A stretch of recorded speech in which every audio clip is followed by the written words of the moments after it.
हृदय परिवर्तन। एक बार कड़कड़ाती सर्दियों की एक रात में एक संत की कुटिया में एक चोर घुस आया था। अब इसे उसका दुर्भाग्य कहें या सौभाग्य, उस चोर को कई दिनों से कहीं भी चोरी करने का मौका नहीं मिला था। भूख प्यास से बेहाल और उपायहीन वह चोर आज इन संत की कुटिया में आ घुसा था कि उसे आज कुछ ना कुछ तो मिल ही जाएगा।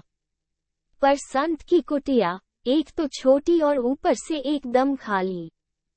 उसमें कुछ होता तो उसे मिलता। अचानक संत को उसका आभास हुआ तो उन्होंने उसे देखा। संत विचार करने लगे कि कितने दुख की बात है, यह मनुष्य कितनी आशा लेकर इस कुटिया में आया होगा, पर यहाँ कुछ न पाकर उसे कितना दुख प्राप्त होगा। मालूम नहीं कि इसने कुछ भोजन किया भी होगा या नहीं।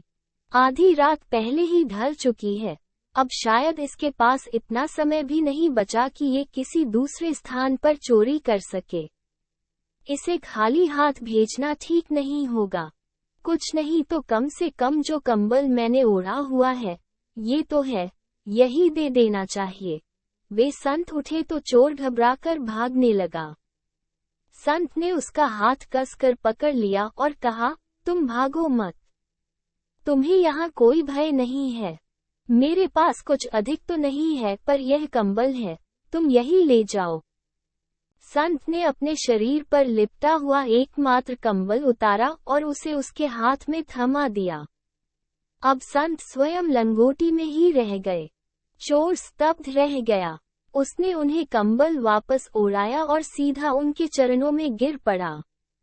संयोग से कुछ सैनिक उसी चोर को पकड़ने के लिए उधर गश्त पर थे। इधर चोर कुटिया से बाहर निकला और उधर सैनिकों ने उसे दबोच लिया। जब शोरगुल हुआ तो संत भी बाहर आ गए और सैनिकों से पूछा, भाई, इसे क्यों पकड़ रहे हो? सैनिक कहने लगे, महाराज, आप इसे नहीं जानते, ये बहुत बड़ा धूर्त आदमी है। संत ने कहा, क्या कहते हो भाई? ये तो बड़ा सज्जन है। मैं तो स्वयं इसे अपना सामान दे रहा था, पर इसने लिया ही नहीं। मेरी बात मानो और इस भले आदमी को छोड़ दो। अब संत की बात को कौन टाल सकता था, तो वो सैनिक वहां से वापस चले गए।